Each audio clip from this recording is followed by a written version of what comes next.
Parfois, une seule rencontre peut changer ta vie pour toujours. Ce père, alors qu'il aidait une vieille dame à un distributeur automatique, ne se doutait pas que le secret qu'il allait découvrir quelques mois plus tard allait bouleverser toute son existence. Avant de découvrir ce secret, n'oublie pas de t'abonner et d'aimer la vidéo si tu as aimé nous regarder et découvrir nos histoires. Marc avait appris à remarquer les petites attentions que les autres ignoraient, comme sa fille Lila, âgée de 6 ans, qui partageait son dernier biscuit.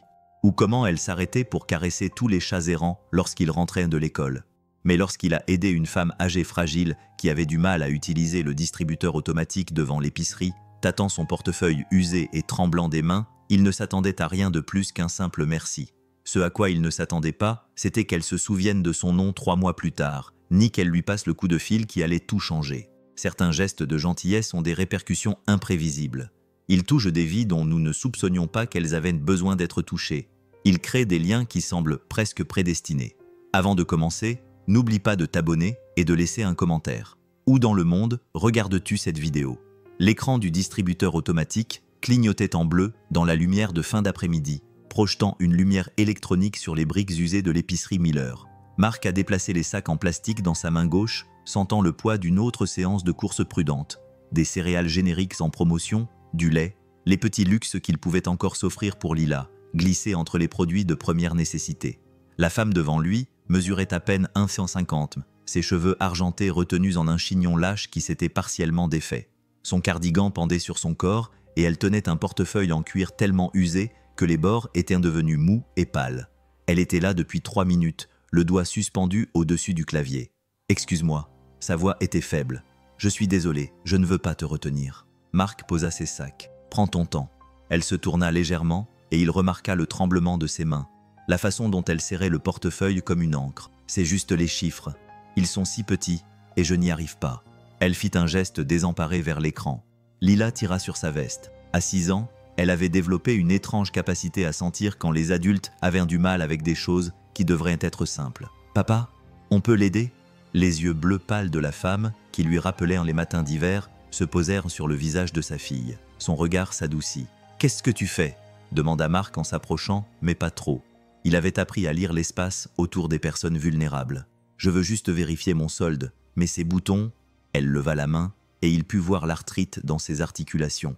La façon dont ses doigts ne lui obéissaient plus tout à fait. « Les chiffres sont assez petits. » Il acquiesça. « Voulez-vous que je les appuie pour vous? Vous me direz lesquels. » Elle hésita. Dans cette pause, Marc vit des décennies d'indépendance s'évanouir. La terrible mathématique du vieillissement. Comment la dignité se subtrait petit à petit, à chaque renonciation. Ce serait très gentil. Elle lui dicta lentement son code, chaque chiffre délibéré, confiante. Lorsque le solde apparut à l'écran, elle le fixa longuement. Marc fit semblant de ne pas voir le chiffre, même s'il s'imprima dans son champ de vision périphérique. 247,18. Merci.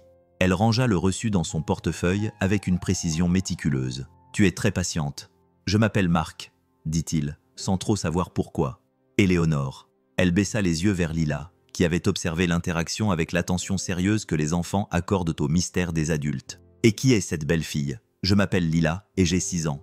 Mon papa fait les meilleures crêpes, mais parfois elles sont un peu brûlées sur le dessous, mais ce n'est pas grave parce que le sirop les recouvre. » Le rire d'Éléonore était comme un carillon éolien. « Eh bien, Lila, qui a 6 ans, je suis très heureuse de te rencontrer, et les crêpes brûlées sont souvent les plus intéressantes. » Elle rassembla ses affaires lentement, méthodiquement. Marc attendait, même s'il sentait le temps peser sur ses épaules, le dîner à préparer, les devoirs à surveiller, la routine du soir qui faisait tourner leur petit monde. « Tu as une belle fille, » dit Éléonore. Et il y avait quelque chose dans sa façon de le dire qui poussa Marc à la regarder plus attentivement. « Profite de ces années, elles passent plus vite que tu ne le penses. » Elle se dirigea vers le parking d'un pas mesuré, chaque pas étant délibéré. Marc la regarda monter dans une vieille Honda Civic, remarquant qu'elle devait utiliser ses 2 mains pour fermer la porte. Elle semblait seule, dit Lila, alors qu'ils marchaient vers leur propre voiture. Marc s'arrêta, la main sur la poignée de la porte, hors de la bouche des bébés. « Qu'est-ce qui te fait dire ça ?» La façon dont elle souriait comme si elle ne l'avait pas fait depuis longtemps. 3 mois plus tard, Marc était en train de déboguer du code sur la table de sa cuisine quand son téléphone a sonné. Le numéro était local, mais il ne le connaissait pas. « Bonjour, c'est bien Marc Rivière ?» Il a mis un moment à reconnaître la voix, qui était prudente, étrangement formelle. C'est Éléonore, de l'épicerie, près du distributeur automatique. Marc a posé sa tasse de café. « Éléonore, oui, comment ça va ?» Je vais bien, merci. J'espère que je ne te dérange pas. J'ai eu ton numéro de... Eh bien, ça n'a pas d'importance pour l'instant. Je me demandais si tu aurais le temps de prendre un café. J'aimerais discuter de quelque chose avec toi. » Le silence s'installa entre eux. Marc essaya de se rappeler s'il lui avait donné son nom de famille, comment elle avait pu trouver son numéro. « Tout va bien ? » ?»« Oh oui, tout va bien. C'est juste que... J'ai réfléchi à notre conversation, à Lila, et j'ai une proposition qui pourrait t'intéresser. » Marc regarda autour de lui dans son appartement, l'ordinateur portable entouré de papiers tachés de café, la pile de factures impayées cachée derrière la corbeille à fruits. Les fournitures artistiques de Lila étaient éparpillées sur le comptoir où elle avait travaillé sur un projet sur les familles. Quel genre de proposition? Le genre de proposition qu'il vaut mieux discuter en personne. Demain après-midi peut-être. Il y a un café en centre-ville, le Rosemary's. Tu le connais? Oui, il le connaissait. C'était le genre d'endroit avec des serviettes en tissu et des plats qui coûtaient plus cher que ce qu'il dépensait habituellement en courses pour la journée. « Je peux te retrouver là-bas », dit-il, bien qu'une certaine hésitation transparaît dans ses mots. « Parfait. À 14h. Et Marc, ramène Lila si tu peux. Ce dont je veux te parler la concerne aussi. » Après avoir raccroché, Marc fixa son téléphone. D'après son expérience, les propositions mystérieuses venant de quasi-inconnus ne menaient jamais à rien de bon. Mais il y avait eu quelque chose dans la voix d'Éléonore, pas exactement du désespoir, mais un espoir prudent qui lui rappelait quelqu'un qui essayait de ne pas effrayer un animal sauvage. Il appela Madame Chen, sa voisine du dessus, qui gardait parfois Lila quand ses boulots de freelance le retenaient tard. « Tu peux me remplacer demain après-midi, juste pour quelques heures ?»« Bien sûr, mon cher. Tout va bien ?» Marc regarda les factures derrière le bol de fruits sur l'écran de son ordinateur portable, où l'attendait son dernier projet. Un site web pour un restaurant local qui lui rapporterait juste assez pour payer son loyer. Je ne sais pas encore. L'après-midi suivant, le café Rosemary's bourdonnait des conversations douces de gens qui n'avaient nulle part où aller. Éléonore était assise à une table dans un coin et Marc faillit ne pas la reconnaître. Elle portait une robe bleu marine qui semblait coûteuse. Ses cheveux étaient soigneusement coiffés et elle se déplaçait avec une autorité tranquille qui n'était pas visible au distributeur automatique. Marc, elle s'est levée pour le saluer. Et sa poignée de main était ferme malgré l'arthrite. Et Lila avait mis sa robe préférée, la bleue à petites fleurs, qu'elle trouvait assez chic pour un endroit chic. Elle a serré la main d'Éléonore avec le sérieux exagéré d'un enfant imitant le comportement des adultes. « J'ai pris la liberté de commander un chocolat chaud pour Lila », dit Éléonore alors qu'ils s'installaient à la table. « Et ils ont d'excellents scones ici. » Le chocolat chaud arriva dans une vraie tasse avec de la crème fouettée et une pincée de cannelle. Les yeux de Lila s'écarquillèrent. « On dirait un film », murmura-t-elle à Marc. Éléonore sourit. « J'avais l'habitude d'amener ma petite fille ici il y a des années. Elle adorait la crème fouettée, elle aussi. » Quelque chose dans sa voix attira l'attention de Marc. « Avait l'habitude. Elle vit loin maintenant », continua Éléonore, lisant son expression. « Elle a sa propre famille à Seattle, sa propre vie. On se parle pendant les vacances. » Le serveur apporta le café pour les adultes et posa une assiette de scones au centre de la table. Les mains d'Éléonore étaient plus fermes aujourd'hui, remarqua Marc. Le fait d'avoir un but semblait leur avoir redonné un peu de force. « Je dois te dire quelque chose », dit-elle, après que Lila se fut plongée dans la délicate opération consistant à manger de la crème fouettée à la cuillère. « À propos de qui je suis ?» Marc posa sa tasse de café. « Mon nom complet est Éléonore Whitman. Tu ne connais peut-être pas ce nom, mais mon défunt mari s'appelait Robert Whitman. Il a fondé Whitman Development. » Ce nom frappa Marc comme un coup de froid. Whitman Development possédait la moitié des immeubles commerciaux du centre-ville et était à l'origine de la majeure partie de la croissance de la ville au cours des 30 dernières années. Robert Whitman était une sorte de roi local, le genre d'homme qui donne son nom à des rues. « Je suis veuve », continua Éléonore, d'une voix soigneusement neutre, « depuis 2 ans maintenant, et je réfléchis à ce que je vais faire, enfin, à tout. » Lila leva les yeux de son chocolat chaud. « Tu es riche, Lila ?» commença Marc, mais Éléonore leva la main. C'est une question légitime. Elle se tourna vers Lila avec le même sérieux que l'enfant lui avait montré. « Oui, je suppose que oui. Est-ce que ça change quelque chose ?» Lila réfléchit. « Je ne pense pas. Tu es toujours gentille. » Le sourire d'Éléonore était radieux. « Merci ma chérie, ça m'aide plus que tu ne le sais. » Elle se tourna vers Marc. « En vérité, je me sens assez seule depuis la mort de Robert. Ma fille vit en Europe, à Londres. En fait, elle a ses propres enfants, ses propres soucis. Nous ne sommes pas proches. Nous ne nous parlons pas souvent. » Marc essaya d'assimiler cette information pour comprendre pourquoi elle lui disait ça. « Ce jour-là, au distributeur, tu as été gentil avec moi, pas seulement serviable. Et ta fille ?» Éléonore regarda Lila, qui avait commencé à construire une petite montagne avec des sachets de sucre. « Elle a quelque chose de spécial, une façon de voir les gens. C'est vrai, acquiesça Marc. Il ne savait toujours pas où cela allait la mener. J'ai réfléchi à l'héritage, dit Éléonore, à ce qu'il advient des choses quand nous ne sommes plus là. Robert a bâti son entreprise pour qu'elle dure et ait un sens. Mais les entreprises, ce n'est pas vraiment un héritage, n'est-ce pas? Pas du genre qui compte. Elle fouilla dans son sac à main et en sortit une enveloppe en papier craft. J'aimerais te proposer quelque chose d'inhabituel. J'aimerais contribuer à l'éducation de Lila, à ses études, à tout ce dont elle aura besoin. Pas par carité. Je sais que tu es fier et que tu as raison de l'être, mais comme un investissement dans son avenir et dans la personne qu'elle pourrait devenir. Marc fixa l'enveloppe. Je ne comprends pas. Je n'ai pas de petits-enfants à proximité. Je n'ai pas de jeunes dans ma vie. Et toi, dit-elle en marquant une pause, choisissant ses mots avec soin. Tu élèves quelqu'un de remarquable. Quelqu'un qui s'arrête pour aider des inconnus, qui remarque quand les gens sont seuls. Ce n'est pas un hasard, Marc. C'est comme ça qu'elle a été élevée. Lila leva les yeux, sentant le poids de la conversation entre adultes. « De quoi parlez-vous »« Mademoiselle Hélé Lanard veut t'aider à payer vos études, » dit Marc lentement. « Pour l'université quand tu seras plus grande. »« C'est gentil, » dit Lila. Puis elle retourna à son architecture en sachet de sucre. À 6 ans, l'université était aussi abstraite que l'espace. Marc regarda Éléonore, essayant de lire sur son visage ce qu'elle voulait vraiment. Il y a sûrement autre chose. Éléonore acquiesça. Oui, j'aimerais faire partie de sa vie si tu me le permettes. Pas comme une grand-mère, je n'oserais pas, mais comme une amie, quelqu'un qui se soucie de la façon dont elle grandit.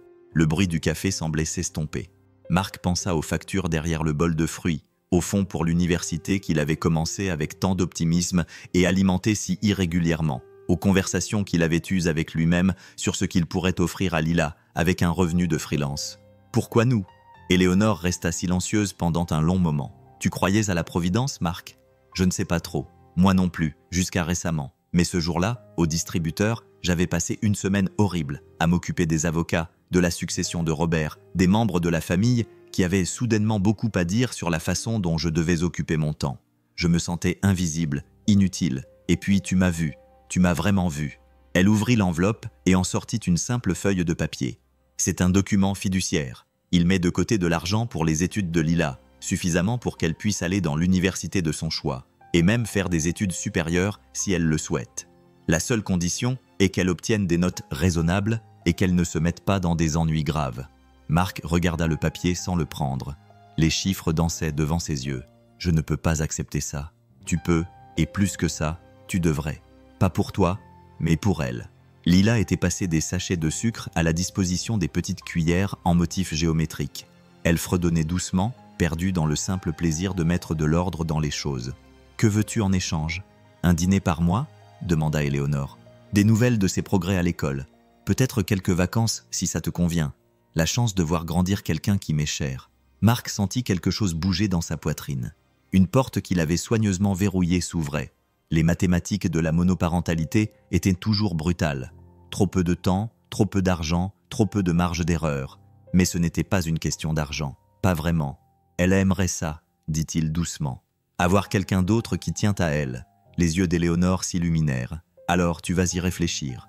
Marc regarda sa fille, absorbée dans son petit projet créatif, inconsciente des négociations entre adultes qui se déroulaient autour d'elle. Il pensa à la liberté que cela lui donnerait, pas seulement financière, mais aussi émotionnelle, la possibilité de rêver plus grand pour son avenir. « Oui, dit-il, oui, on va essayer. » Éléonore tendit le bras par-dessus la table et lui serra la main.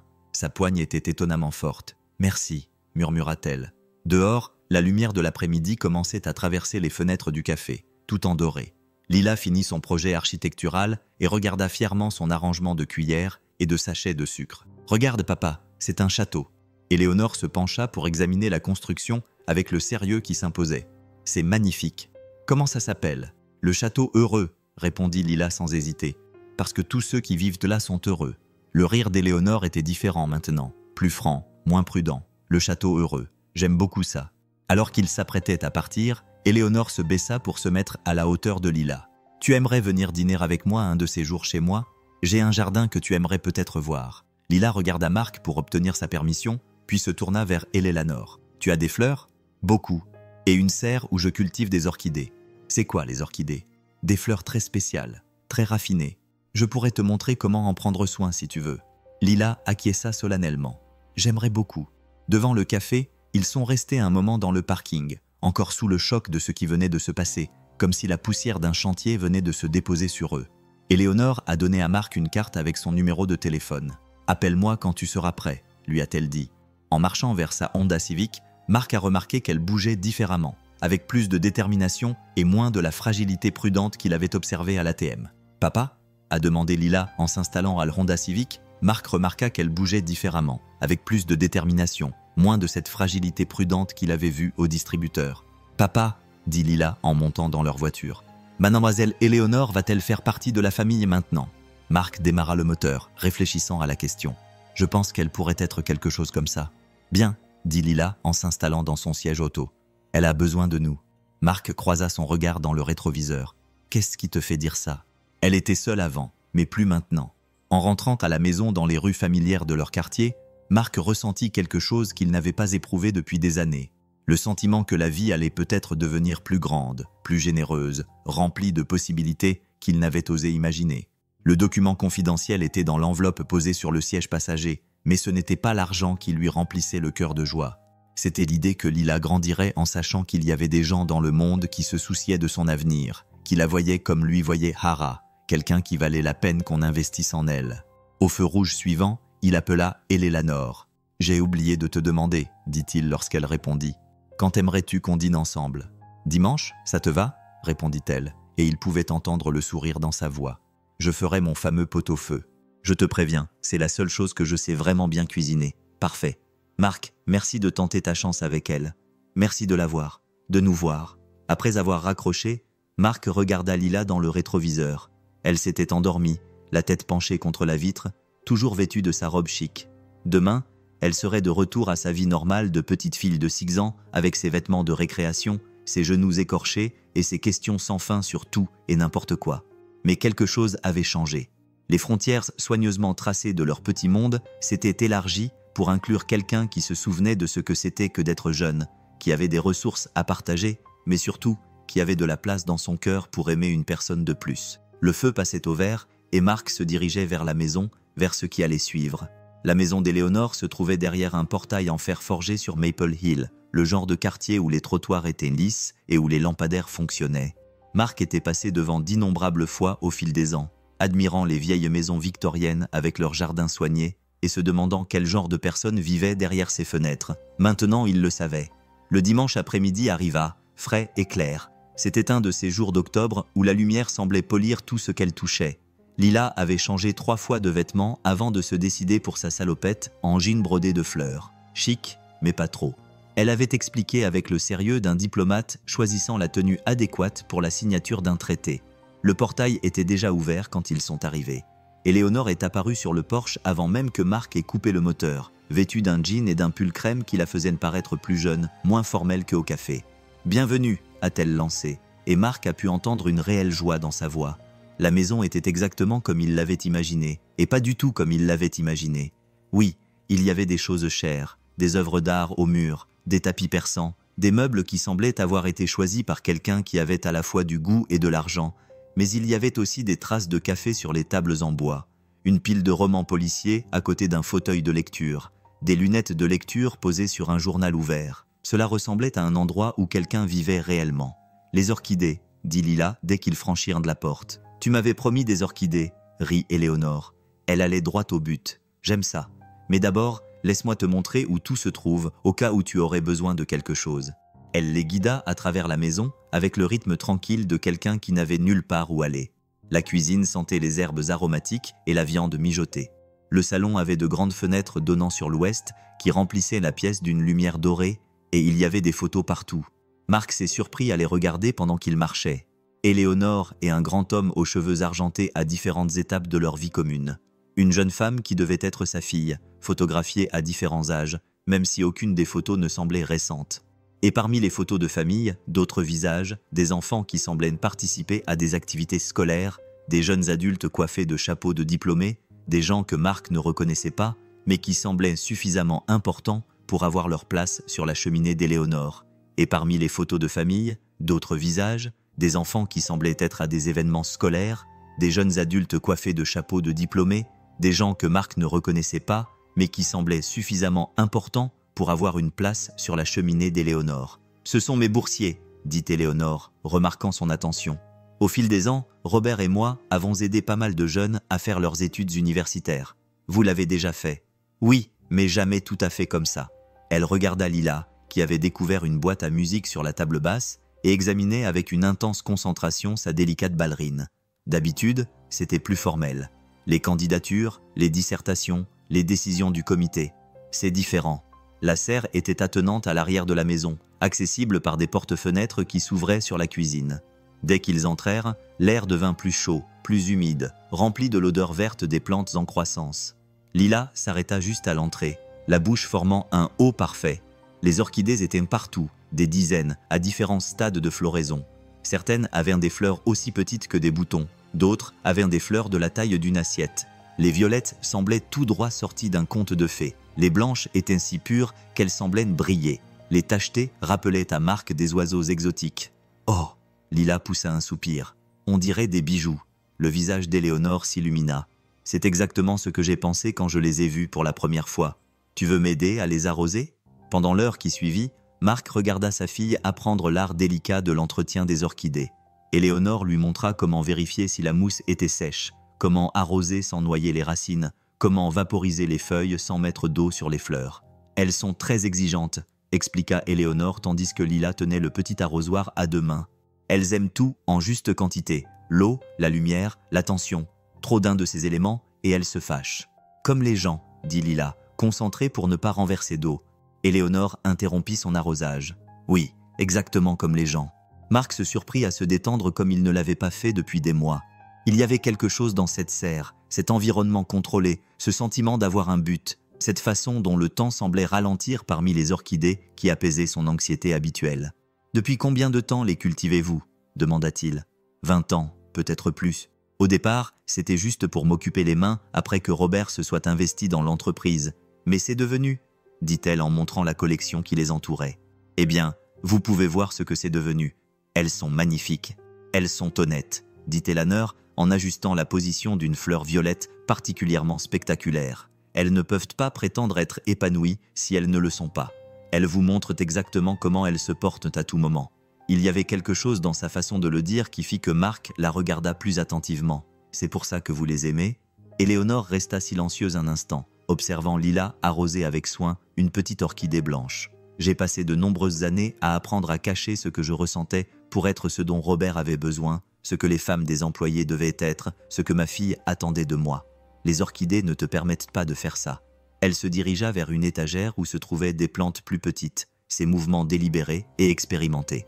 Après la mort de Robert, j'ai pensé à m'en débarrasser. Cela semblait trop de travail pour une seule personne, mais j'ai réalisé qu'elles étaient les seules choses dans ma vie qui étaient complètement honnêtes avec moi.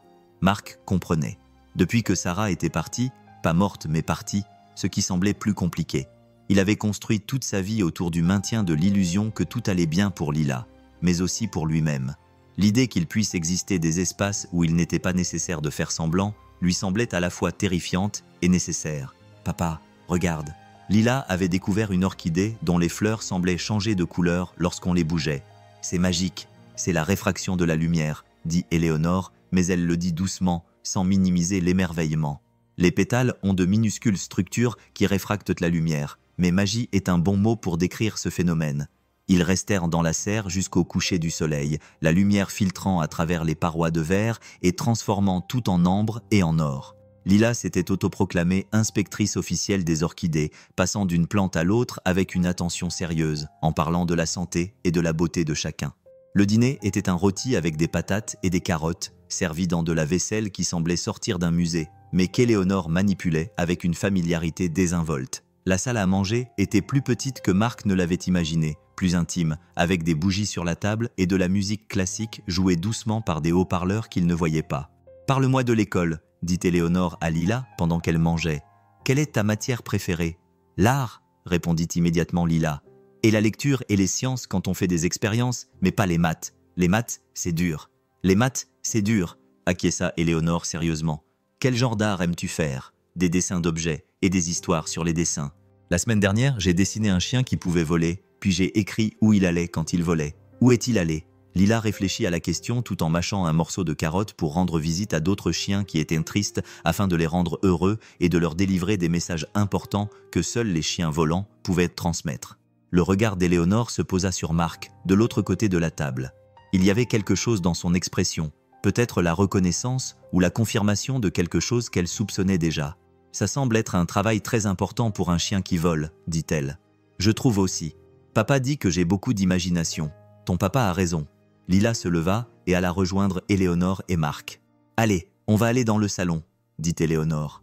L'imagination est l'une des choses les plus importantes qu'une personne puisse avoir. Après le dîner, ils se rendirent dans le salon. Éléonore avait allumé un feu dans la cheminée et la pièce était chaleureuse et sécurisante, à l'abri de la fraîcheur de la soirée d'octobre. Lila se blottit sur le tapis avec un livre qu'Éléonore avait pris sur une étagère, qui parlait d'une fille qui pouvait parler aux fleurs. « Elle est remarquable », dit Éléonore doucement, en s'installant dans le fauteuil en face de Marc. Sa façon de voir les choses, sa façon de penser aux sentiments des autres, ce n'est pas courant, même chez les enfants.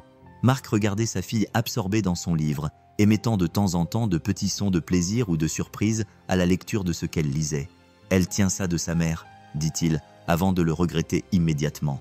Il parlait rarement de Sarah, surtout pas avec des gens qui ne connaissaient pas toute l'histoire. Éléonore attendit, comme le font les bons auditeurs. Sarah est partie quand Lila avait 4 ans, se surprit à dire Marc. Pas pour un autre homme, rien de dramatique comme ça. Elle ne pouvait tout simplement plus continuer. Être mère, être mariée, être responsable du bonheur de quelqu'un d'autre, elle disait que c'était comme se noyer. Ça a dû être très dur. Le plus dur, c'était de le comprendre, parce que je voyais ce qu'elle voulait dire. Le poids de cette responsabilité, le fait que chaque décision affecte quelqu'un d'autre, le fait de ne jamais pouvoir vraiment se détendre, parce qu'il y a toujours quelqu'un qui dépend de toi. Il fit une pause, mais je ne pouvais pas imaginer choisir autre chose. Éléonore acquiesça. Certaines personnes sont faites pour porter ce poids, d'autres non. Aucune des deux options n'est mauvaise. Exactement. Mais ça complique les choses. Elle envoie des cartes pour les anniversaires, à Noël. Elle vit à Portland maintenant. Elle travaille pour une association à but non lucratif. Elle a l'air heureuse, d'après ce que je peux voir. Et toi ? Marc regarda Lila, qui avait quitté le tapis pour s'installer sur le canapé, et lisait maintenant, les pieds ramenés sous elle, complètement absorbée. « Je vais bien », dit-il, réalisant qu'il le pensait vraiment. « On va bien. Ça nous a pris du temps pour trouver notre rythme, mais on y est arrivé. Ça montre qu'elle fait confiance au monde, qu'elle part du principe que les gens sont fondamentalement bons, ce qui vient du fait qu'elle se sent en sécurité, qu'elle est aimée de manière constante. » Ils restèrent assis dans un silence confortable pendant un moment, regardant le feu, écoutant les commentaires occasionnels de Lila sur son livre. Dehors, le vent se leva, faisant vibrer doucement les fenêtres. « Je peux te poser une question ?» finit par dire Marc. « Bien sûr. Pourquoi Robert et toi n'avez-vous pas eu plus d'enfants ?» Le sourire d'Éléonore était triste au coin des lèvres. « On a essayé pendant des années. On a essayé. » Marguerite était un miracle pour sa fille. Honnêtement, après ça, elle haussa les épaules. Ce n'était tout simplement pas écrit. Je suis désolé. Ne sois pas désolé. On a eu une belle vie ensemble, Robert et moi. Différente de ce qu'on avait prévu, mais belle. Et Marguerite nous a donné 2 merveilleux petits-enfants, même s'ils sont loin, dit-elle en marquant une pause. Mais je me suis toujours demandé ce que ça aurait été d'avoir plus d'enfants autour de moi, de les voir grandir, de faire partie de leur quotidien. Marc commençait à comprendre ce qu'Éléonore leur proposait. Pas seulement un soutien financier, mais quelque chose de plus profond, une sorte de famille choisie fondée sur l'affection plutôt que sur les liens du sang. « C'est de ça qu'il s'agit » demanda-t-il doucement. « En partie, mais pas entièrement. » Éléonore se pencha légèrement en avant. « J'ai beaucoup réfléchi à l'héritage ces derniers temps, à ce qui reste après notre départ. Robert a construit des bâtiments, des entreprises, des choses concrètes. Mais les étudiants qu'on a aidés au fil des ans, ces jeunes qui ont pu aller à l'université parce que nous leur avons donné cette chance, ils sont quelque part en train de vivre une vie qu'on a rendue un peu plus facile. Ils ont fondé une famille, ont construit une carrière, aident peut-être d'autres personnes parce que quelqu'un les a aidés un jour. » Elle fit un geste vers les photos sur la cheminée. Ces photos représentent des dizaines de vies qui sont différentes parce que Robert et moi avions des ressources et avons choisi de les partager. Cela me semble plus permanent que n'importe quel bâtiment. Lila leva les yeux de son livre. « Mademoiselle Éléonore, avez-vous des livres pour enfants sur les orchidées ? Non, mais c'est une excellente idée. On pourrait peut-être en trouver, ou peut-être que quelqu'un que nous connaissons pourrait en écrire un. » Lila regarda Marc avec une excitation soudaine. « Papa pourrait en écrire un.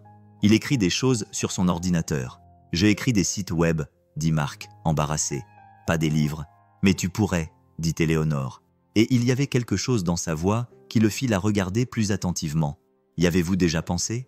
Écrire autre chose que des sites web? La réponse honnête était oui, il y avait pensé. Avant Lila, avant le divorce, avant que la vie ne devienne une question de survie plutôt que de rêve, il avait écrit des histoires. Rien de publié, rien d'important, mais des histoires qui lui semblaient réelles. Parfois, admettait-il, quel genre d'histoire? Marc sentit ses joues s'échauffer. Des histoires pour enfants, principalement sur des animaux qui partent à l'aventure, résolvent des problèmes. Rien de sophistiqué. C'est les meilleures, dit Éléonore. Celles qui apprennent aux enfants que les problèmes peuvent être résolus, que les aventures sont possibles. Lila avait complètement abandonné son livre, sentant une opportunité. Tu devrais écrire sur le chien volant, et peut-être sur les orchidées qui exaucent les vœux. Les orchidées qui exaucent les vœux, répéta Éléonore d'un air pensif. J'aime beaucoup ça. La conversation dériva ensuite, passant naturellement d'un sujet à l'autre. La prochaine pièce de théâtre de Lila, les projets d'Éléonore pour son jardin au printemps prochain, le dernier projet freelance de Marc. Mais sous tout cela, Marc sentait quelque chose se construire, un sentiment de possibilité à la fois excitant et terrifiant. Au moment où ils partirent, Lila portait une petite orchidée dans un pot en céramique. Une orchidée d'entraînement, avait dit Éléonore, pour voir si tu avais la main. Et Marc avait promis à Éléonore de chercher des éditeurs de livres pour enfants qui pourraient être intéressés par des histoires de chiens volants et de fleurs magiques. C'était parfait, dit Éléonore, alors qu'ils se tenaient devant sa porte d'entrée, l'air d'octobre frais autour d'eux. Merci d'avoir passé la soirée avec moi.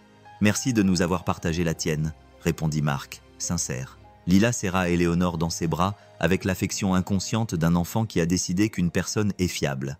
On peut revenir la semaine prochaine? Si ton père est d'accord, j'adorerais. En rentrant chez lui, Marc ressentit la même sensation d'épanouissement qu'il avait éprouvée après leur rendez-vous autour d'un café, mais plus profonde et plus ancrée.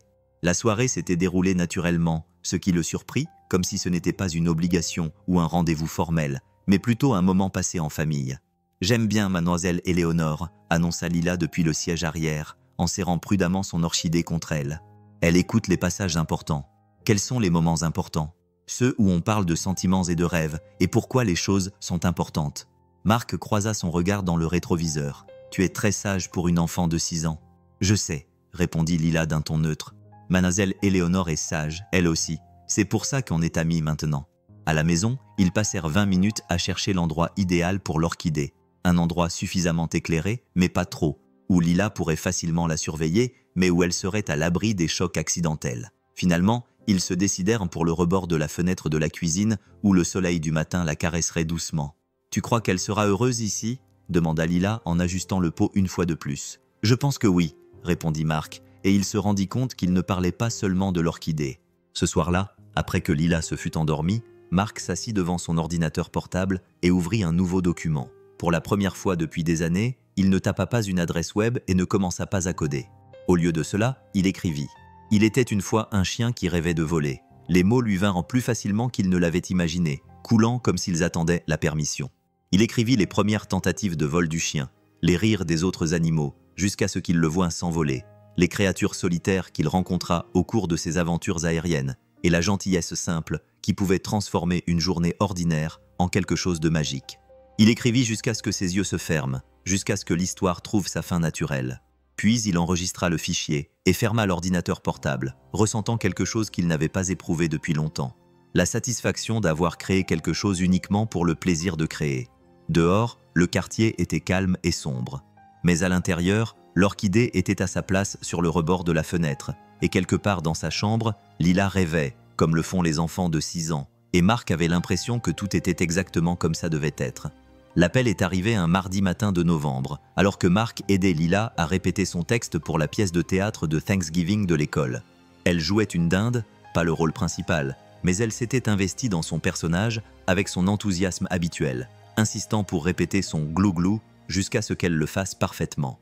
Résidence Rivière. « Marc à l'appareil », répondit-il en levant un doigt pour interrompre la représentation de Lila. « Marc, c'est Éléonore. J'espère que je ne t'appelle pas trop tôt. »« Pas du tout. On est juste en train de répéter la pièce de Lila. » Il regarda sa fille imiter la démarche d'une dinde à travers le salon, en battant des bras avec une précision théâtrale. « Oh, c'est génial. J'adorerais que tu me racontes. Mais d'abord, j'ai une nouvelle qui devrait t'intéresser. » Quelque chose dans la voix d'Éléonore incita Marc à tendre l'oreille. « Une bonne nouvelle, j'espère. »« Je pense que oui. Tu te souviens que je t'avais parlé de chercher des éditeurs pour tes histoires pour enfants? Marc sentit son estomac se nouer. Il avait terminé 3 histoires au cours du mois dernier. Le chien volant, un conte sur un jardin où les légumes avaient des personnalités, et un autre sur une petite fille qui pouvait comprendre ce que pensaient les fleurs. Il les avait montrés à Lila, qui les avait trouvés meilleurs que ceux de la bibliothèque. Mais il n'avait pas sérieusement imaginé que quelqu'un d'autre s'y intéresserait. Tu as dit que tu te renseignerais. J'ai fait plus que me renseigner. J'ai une amie qui avait une amie. Elle est décédée l'année dernière, mais sa fille dirige une petite maison d'édition spécialisée dans les livres pour enfants. La qualité prime sur la quantité, si tu vois ce que je veux dire. Je lui ai envoyé tes histoires. Marc s'assit lourdement sur le canapé. Éléonore, quoi? J'espère que ça ne te dérange pas. J'ai juste pensé qu'elles sont merveilleuses, Marc. Vraiment magnifiques. Et j'ai pensé que quelqu'un devrait les voir. Quelqu'un qui pourrait en faire quelque chose. Lila avait arrêté son imitation de dinde et observé Marc avec l'intensité que les enfants mettent à détecter le stress des adultes. Qu'est-ce qu'elle a dit? Elle veut te rencontrer vendredi si tu es disponible. Elle s'appelle Catherine Morrison et elle a publié de très beaux livres au fil des ans. Rien qui te rendrait riche, mais des livres qui comptent pour les enfants qui les lisent. Marc essaya d'assimiler cette info. Elle veut me rencontrer pour parler des histoires. Elle veut discuter d'un contrat, Marc. Elle veut les publier. La pièce semblait légèrement penchée. Marc était freelance depuis assez longtemps pour savoir que la plupart des opportunités qui semblaient trop belles pour être vraies l'étaient effectivement. Mais la voix d'Éléonore était empreinte d'une certitude difficile à ignorer. « Je ne sais rien de l'édition », dit Marc. Marc était freelance depuis assez longtemps pour savoir que la plupart des opportunités qui semblaient trop belles pour être vraies l'étaient effectivement. Mais la voix d'Éléonore était empreinte d'une certitude difficile à ignorer. « Je ne sais rien de l'édition », dit-il. « Moi non plus, il y a 20 ans. Mais Catherine est honnête et elle est douée dans ce qu'elle fait. Elle t'expliquera tout. » Lila avait complètement abandonné son personnage de dinde et se tenait maintenant juste devant Marc, l'air sérieux. « Papa, qu'est-ce qui ne va pas ?» Marc couvrit le téléphone. « Tout va bien, ma chérie. Mademoiselle Éléonore a des nouvelles passionnantes à propos des histoires que j'ai écrites. L'histoire du chien qui vole? Toutes. » Le visage de Lila s'illumina. « Est-ce que ça va être de vrais livres avec des couvertures et tout ?» Marc reprit le téléphone. « Éléonore, je peux te rappeler? Je dois y aller, bien sûr. Mais Marc, c'est vrai. Elle a lu tes histoires et elle veut les publier. Ça n'arrive pas souvent. » Après avoir raccroché, Marc resta assis à fixer son téléphone tandis que Lila sautait dans le salon, son excitation trop grande pour son petit corps. « De vrais livres, papa, avec ton nom dessus. Je peux le dire à tout le monde à l'école? » « Attends qu'on soit sûr, » dit Marc, même si une partie de lui voulait appeler tout son entourage immédiatement. Vendredi après-midi, Marc était assis dans le bureau de Catherine Morrison, une maison victorienne du centre-ville, transformée en un labyrinthe de petites maisons d'édition.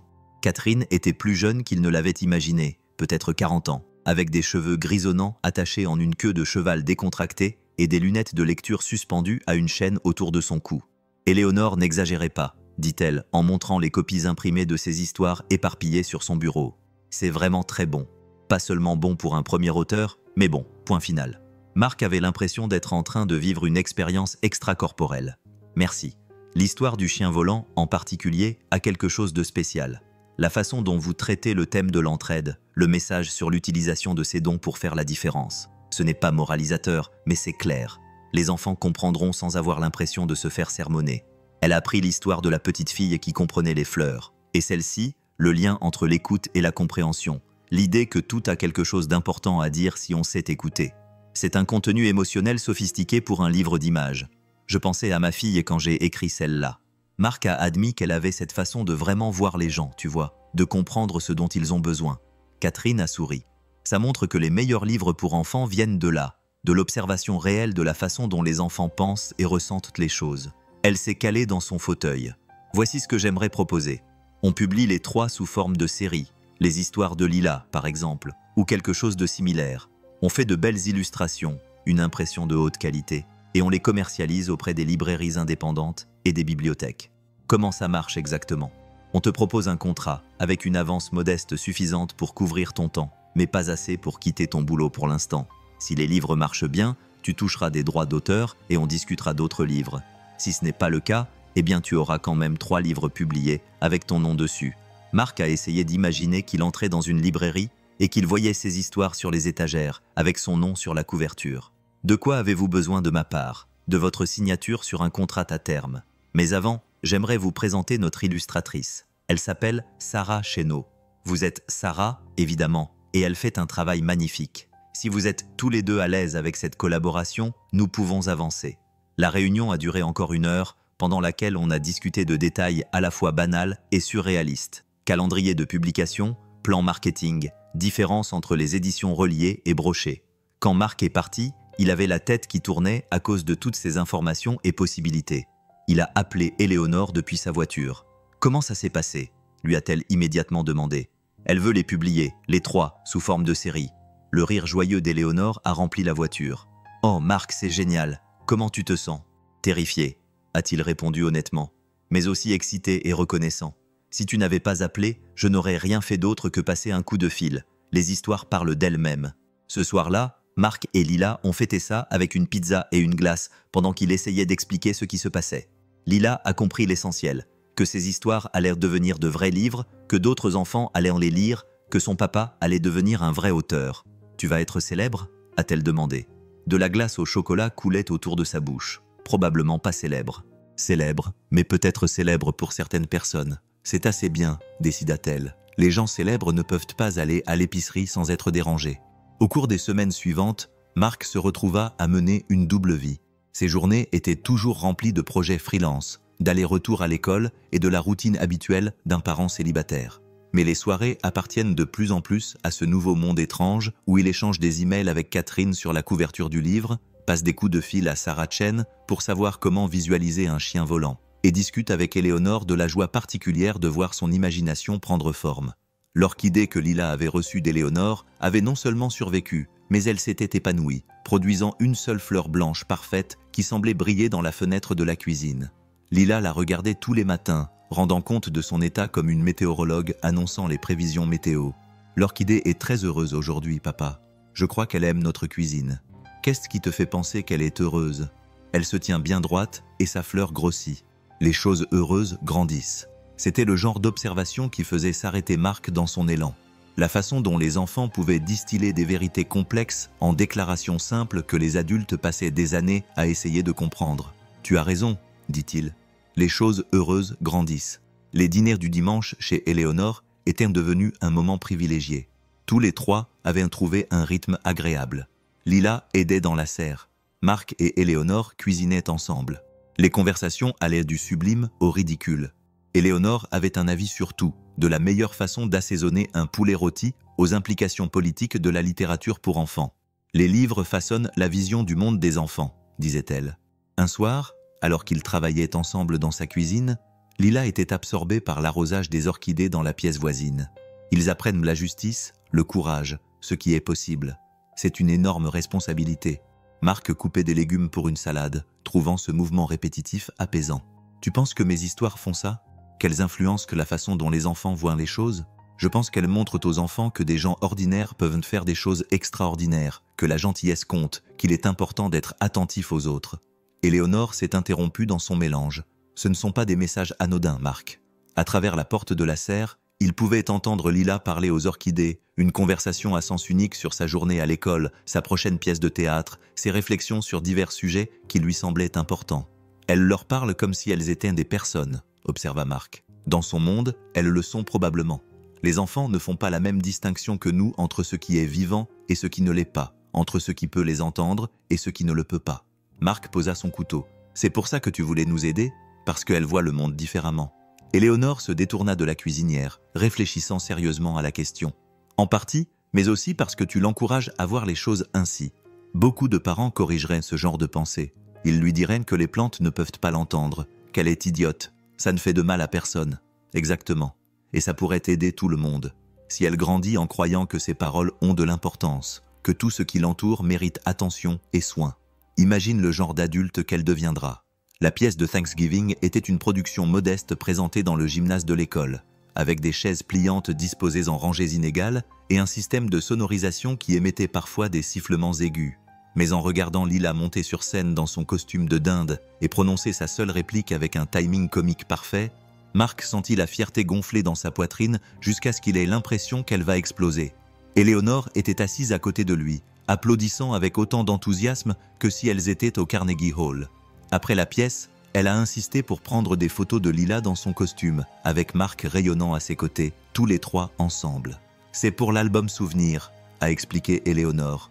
Même si elle n'a pas précisé de quel album elle parlait ce soir-là, lorsque Marc a bordé Lila dans son lit, elle était encore toute excitée par sa performance. « Tu as vu comme tout le monde a ri quand j'ai fait ma démarche de dinde ? Oui, tu étais parfaite. Mademoiselle Éléonore a dit que j'étais une artiste née. Qu'est-ce que ça veut dire ?»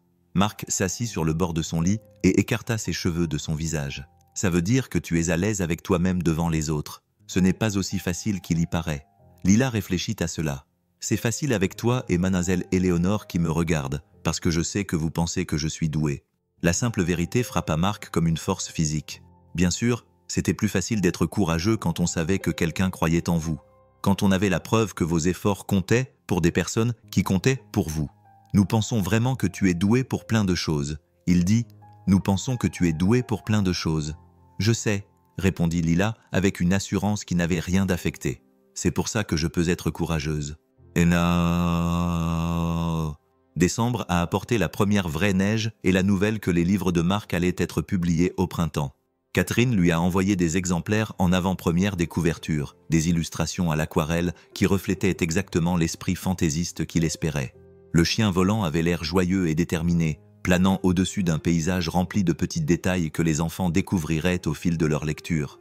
Les légumes du jardin avaient des personnalités distinctes visibles dans leurs expressions, et la petite fille qui écoutait les fleurs avait une expression de profonde concentration qui rendait son don à la fois magique et tout à fait crédible. « Elles sont magnifiques », dit Éléonore lorsque Marc lui montra les dessins lors d'un de leurs dîners dominicaux. « Vraiment magnifiques. » Lila examina chaque couverture avec l'attention minutieuse d'un critique d'art. Le chien a l'air de passer la meilleure journée de sa vie. « Je crois que c'est le cas, » répondit Marc. « Et la fille me ressemble quand j'écoute vraiment quelque chose d'important. » Marc regarda l'illustration plus attentivement. La fille avait effectivement quelque chose de la concentration intense de Lila, cette façon de se plonger complètement dans tout ce qui captivait son attention. « Peut-être qu'elle est comme toi, » dit-il.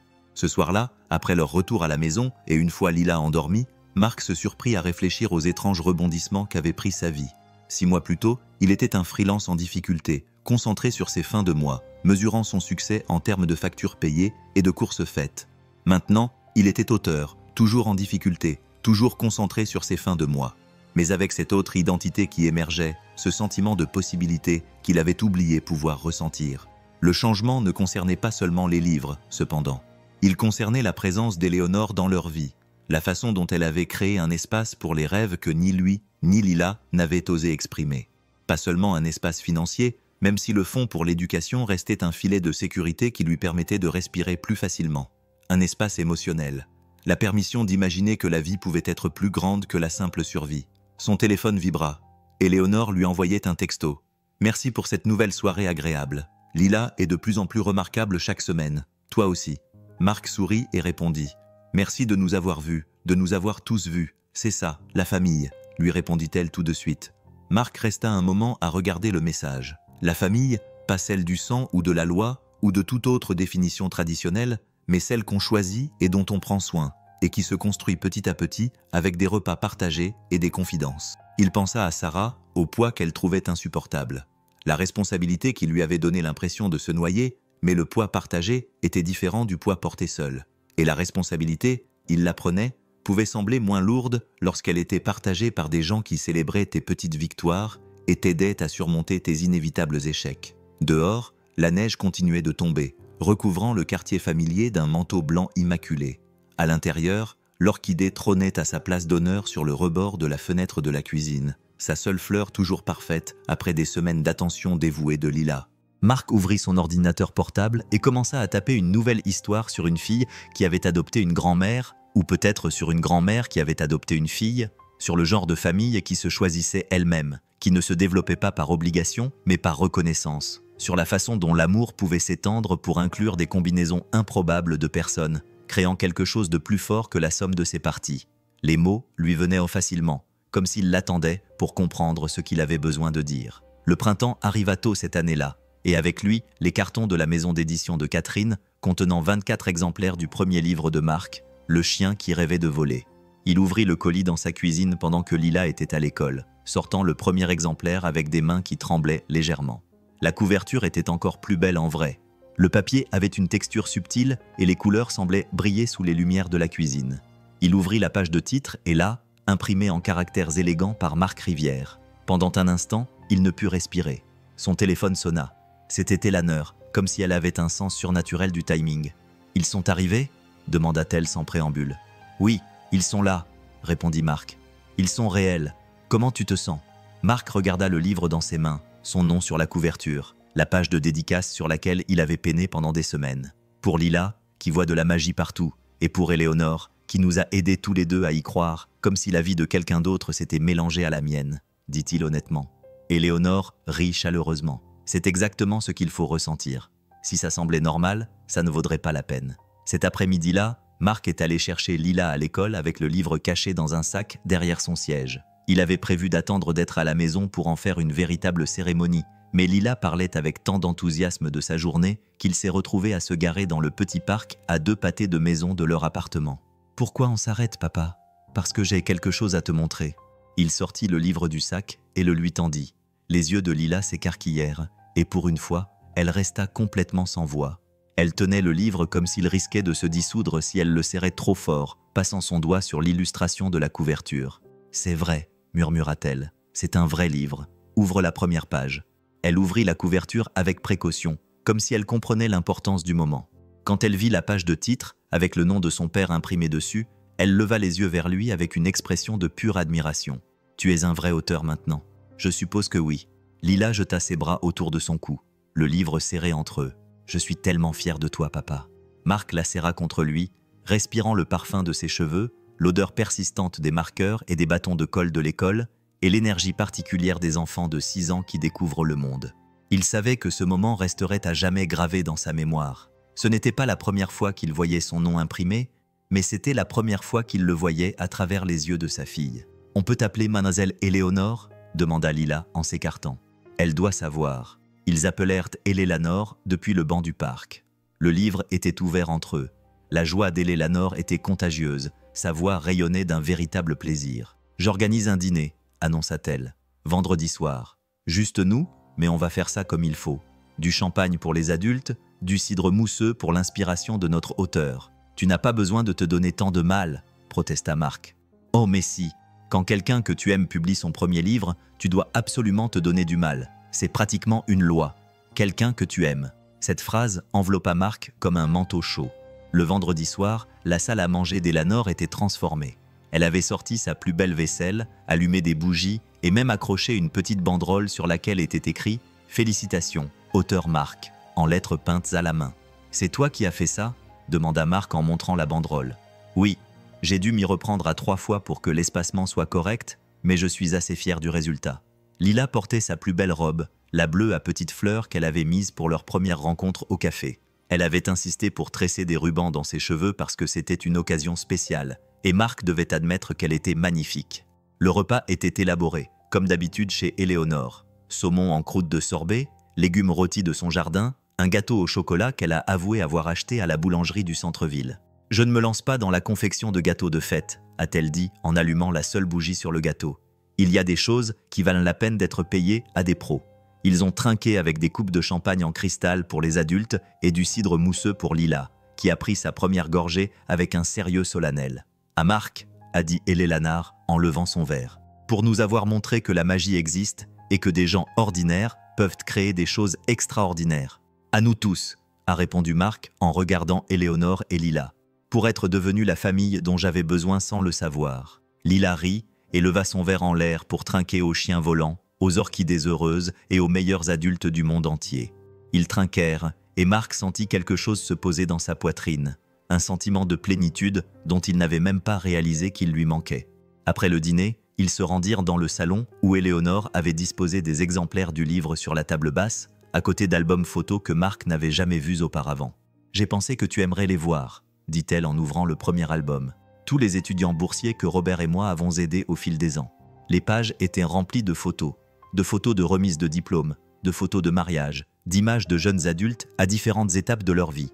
Chaque photo était accompagnée d'une note manuscrite, d'informations sur leur carrière et leur famille, et sur les rêves qu'ils avaient réalisés. « Voici le docteur Jennifer Martinez », dit Éléonore en montrant la photo d'une jeune femme en blouse blanche.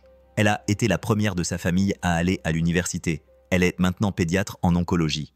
Et voici David Kimei, qui a créé une association qui fournit des ordinateurs aux écoles défavorisées. Page après page, on découvrait des vies transformées par le simple fait de croire au potentiel de quelqu'un et de lui fournir les ressources qui pouvaient transformer ses rêves en réalité. « Pourquoi tu nous montres ça ?» demanda Marc, même s'il pensait comprendre. « Parce que tu fais partie de tout ça maintenant. Pas seulement à cause du fonds fiduciaire pour Lila, mais à cause de qui tu es, de ce que tu crées. Tes livres toucheront la vie des enfants d'une manière que tu ne peux pas prévoir. » « Et Lila ?» dit Éléonore en regardant sa fille, qui étudiait les photos avec un vif intérêt. « Lila va changer le monde à sa manière. » Lila leva les yeux de l'album. « Comment vais-je changer le monde ?» Éléonore sourit. « En étant exactement qui tu es, en voyant les gens comme tu les vois, en te souciant des choses comme tu te soucies de eux. Le monde a besoin de plus de gens comme toi, comme moi, papa et toi. » Lila dit. « En fait, des gens qui aident les autres, exactement comme ça. » Plus tard dans la soirée, alors que Marc bordait Lila dans son lit, elle était encore en train d'assimiler l'importance de cette journée. « Papa, tu crois que les autres enfants aimeront ton livre ? J'espère bien. Mais même si ce n'est pas le cas, je suis fière de l'avoir écrit. Ils l'aimeront, dit Lila avec une confiance absolue, parce qu'il parle de gentillesse et d'aider les autres. Et tout le monde aime les histoires comme ça. » Marc l'embrassa sur le front. « Quand es-tu devenu si sage ? Je l'ai appris de toi et de mademoiselle Éléonore. Tu m'apprends des choses sans même t'en rendre compte. » Une fois Lila endormie, Marc se retrouva dans la cuisine à regarder l'orchidée sur le rebord de la fenêtre. Elle avait produit une deuxième fleur plus petite que la première, mais parfaite à sa manière. 2 fleurs sur une seule plante, défiant toutes les probabilités grâce à une attention particulière et des soins constants. Son téléphone vibra, signalant l'arrivée d'un SMS provenant d'un numéro inconnu. « Salut, c'est Catherine Morrison. Ton livre sort officiellement en vente lundi. Je voulais te le dire. Félicitations, t'es officiellement un auteur publié. » Marc fixa le message, essayant de réaliser. Lundi, des inconnus pourraient entrer dans une librairie et acheter quelque chose qu'il avait créé. Des enfants liraient ses mots, verraient son chien volant, rêveraient peut-être un peu plus grand grâce aux histoires qu'il avait imaginées. Il pensa aux albums photos d'Éléonore, à toutes ces vies touchées par une simple générosité. Il pensa à la conviction de Lila que son livre aiderait d'autres enfants à découvrir la gentillesse. Il pensa à la chaîne de petits gestes qui avait mené à ce moment. Aider un inconnu à un distributeur automatique, accepter une invitation à prendre un café, choisir de croire en la possibilité que la vie pouvait être plus grande que la simple survie. Le lendemain matin, une neige inattendue, une tempête de fin de printemps qui a recouvert tout d'un manteau blanc immaculé et a annulé l'école pour la journée. Marc a appelé pour dire qu'il était malade à son projet freelance et a décidé de passer la journée avec Lila, à construire des bonhommes de neige, à boire du chocolat chaud et à célébrer le tournant étrange que leur vie avait pris. Ils étaient en train de construire un fort élaboré dans la neige lorsque le téléphone de Marc a sonné. Le numéro de Catherine Morrison s'est affiché à l'écran. « Marc, j'ai une nouvelle », a-t-elle dit sans préambule. « Une bonne nouvelle. Quel genre de nouvelle ? Le genre de nouvelle où je te dis que les précommandes pour ton livre sont plus élevées que prévu, beaucoup plus élevées, et qu'une grande chaîne de librairies est intéressée par une tournée de lecture. » Marc s'assit lourdement sur leur fort en neige, à moitié construit. Une tournée de lecture ? Rien d'énorme ? Peut-être une dizaine de villes, principalement dans la région, mais ça signifierait des apparitions dans des librairies, des rencontres avec de jeunes lecteurs, des discussions sur ton travail. Ça t'intéresse ? Lila avait arrêté de construire et observait Marc avec l'attention intense que les enfants accordent au changement dans leur monde. « Oui, je pense que ça m'intéresse. Excellent, je t'enverrai les détails. Oh, et Marc, tu devrais peut-être commencer à réfléchir à ton prochain livre. J'ai le sentiment qu'on va vouloir plus de toi, et plutôt tôt que tard. » Après avoir raccroché, Marc s'assit dans la neige, essayant d'assimiler cette nouvelle évolution. Une tournée de lecture, rencontrer des enfants qui avaient lu ses histoires, la possibilité d'écrire d'autres livres, une vraie carrière, faire quelque chose qu'il aimait. « Qu'est-ce qui se passe, papa ?» demanda Lila en s'installant à côté de lui dans la neige. « Des bonnes nouvelles ?» répondit Marc. « Des bonnes nouvelles inattendues, merveilleuses, un peu effrayantes. Tu as peur ?» Marc réfléchit sérieusement à la question. « Un peu, mais c'est une bonne peur. Le genre de peur qui signifie que quelque chose d'important est en train de se passer. » Lila acquiesça d'un air sage, comme quand j'avais peur de jouer le rôle de la dinde dans la pièce de théâtre, mais aussi excitée. C'est exactement comme ça qu'ils passèrent le reste de la matinée à terminer leur fort en neige, et Marc se surprit à réfléchir à la peur et à l'excitation, à la façon dont elles pouvaient coexister au même moment. Il pensa au courage d'Éléonore qui avait abordé des inconnus, à la gentillesse intrépide de Lila, et à sa propre volonté de croire en des possibilités auxquelles il n'arrivait pas tout à fait à croire. Cet après-midi-là, ils se rendirent chez Eleanor en marchant dans les rues enneigées. Elle les accueillit à la porte avec de la soupe chaude et du pain chaud, comme si elle les attendait. « J'ai entendu parler de la tournée de lecture », dit-elle, alors qu'il s'installait autour de la table de sa cuisine. « Catherine a appelé pour s'assurer que tu avais de l'aide pour voyager avec Lila. » Marc s'arrêta, sa cuillère à mi-chemin de sa bouche. « Elle t'a appelé ? Elle voulait savoir si tu avais de la famille qui pouvait t'aider à garder Lila pendant tes apparitions publiques. Je lui ai dit que la famille pouvait prendre différentes formes et qu'on s'arrangerait. » Lila a levé les yeux de son bol de soupe. « Ça veut dire que mademoiselle Éléonore peut venir avec nous pour la tournée de lecture ?» Éléonore et Marc ont échangé un regard. « Si ton père est d'accord, » a dit Éléonore avec précaution, « je pourrais certainement aider pour la logistique, donner un coup de main. » Marc ressentit cette sensation familière de voir sa vie s'étendre au-delà des limites qu'il pensait immuables. L'idée de voyager dans de nouvelles villes, de partager ses histoires avec des enfants de toute la région, lui avait semblé intimidante lorsqu'il imaginait le faire seul avec Lila. Mais avec le soutien d'Éléonore, cela ressemblait davantage à une aventure qu'à une épreuve. « Je pense, » dit-il lentement, « ce serait génial. » Lila frappa dans ses mains. « Ce sera comme des vacances sans famille, mais avec des livres, les meilleures vacances qui soient, » acquiesça Éléonore. Ce soir-là, alors qu'il se préparait à quitter la maison d'Éléonore, celle-ci prit Marc à part. « Je dois te dire quelque chose, » dit-elle d'un ton inhabituellement sérieux. « À propos du fonds fiduciaire, à propos de tout ça ?» Marc sentit une pointe d'inquiétude. Quoi à ce sujet? Il ne s'agit plus seulement de l'éducation de Lila, ce n'est même plus principalement ça.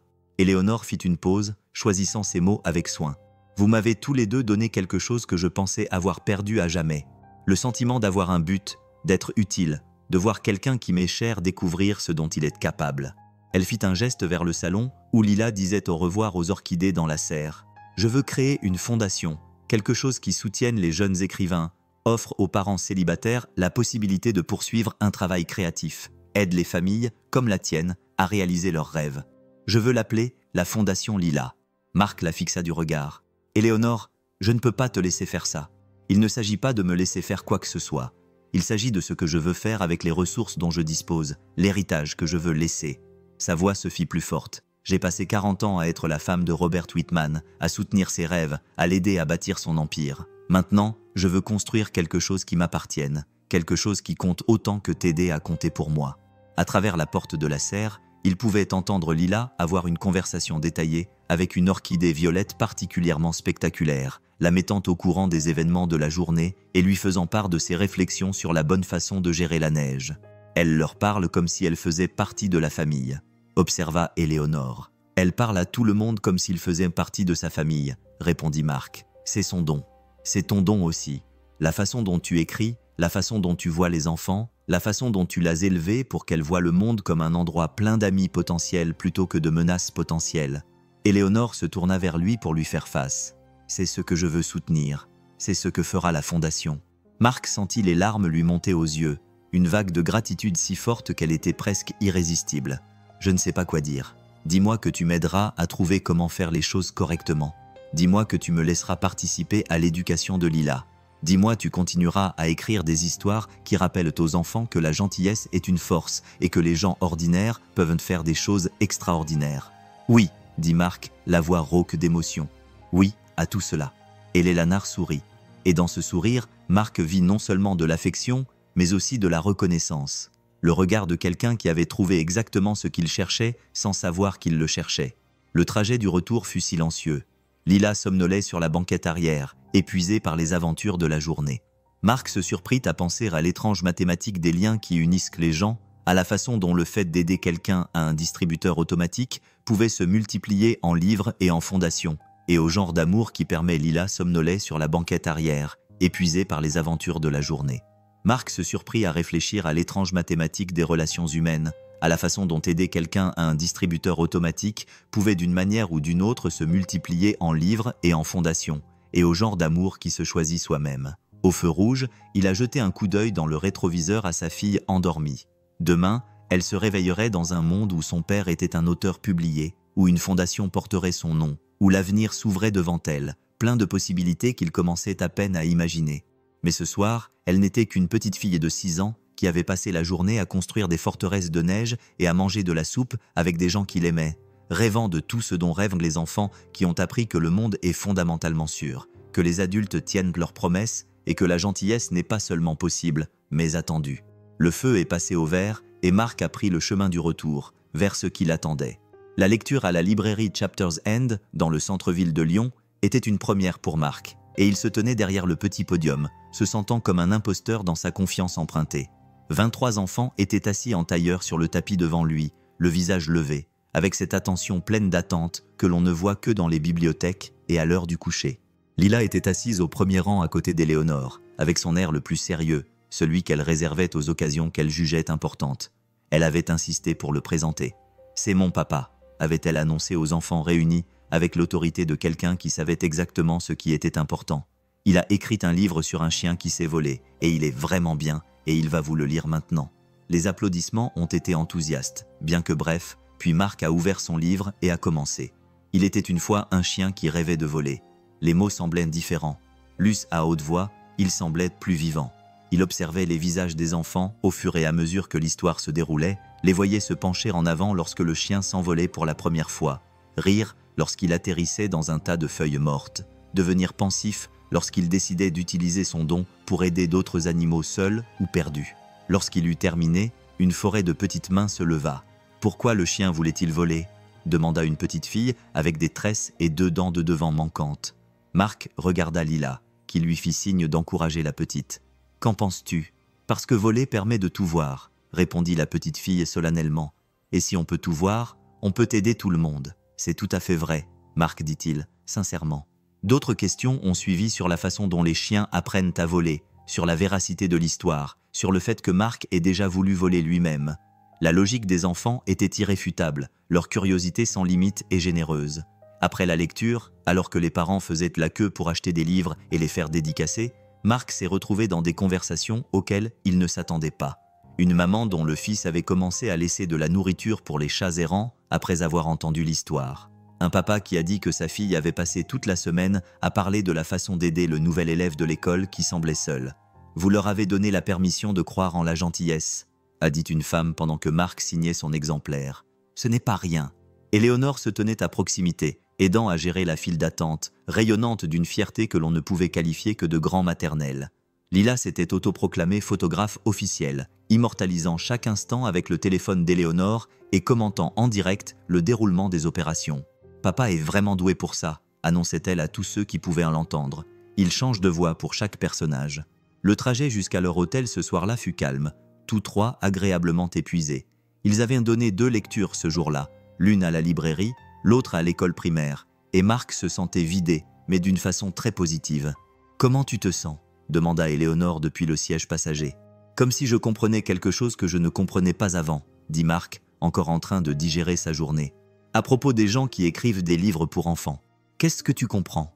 Mark resta silencieux pendant un moment, cherchant ses mots. Les enfants croient que les histoires sont des instructions, pas seulement un divertissement, mais des conseils sur le fonctionnement du monde, sur ce qui est possible, sur ce qui compte. C'est une énorme responsabilité. À l'arrière, Lila s'était endormie en serrant dans ses bras l'ours en peluche offert par l'hôtel, le visage paisible à la lueur des réverbères. « Elle est fière de toi », dit Éléonore doucement. « Je suis fière de moi aussi », admit Mark. « C'est terrible, c'est merveilleux. La fierté du travail bien fait. Il faut encourager ça. C'est différent de la vanité, c'est de la satisfaction. » La chambre d'hôtel avait 2 lits doubles et un canapé-lit que Lila avait immédiatement réclamé comme lit d'aventure. Pendant que Lanard l'aidait à se préparer pour aller dormir, Mark est sorti sur le petit balcon et a appelé Catherine Morrison. « Comment ça s'est passé ?» a demandé Catherine immédiatement. « Mieux que je ne l'espérais. Les enfants étaient... Ils ont compris, tu sais. Ils ont compris le vrai sens de l'histoire. Bien sûr qu'ils l'ont compris.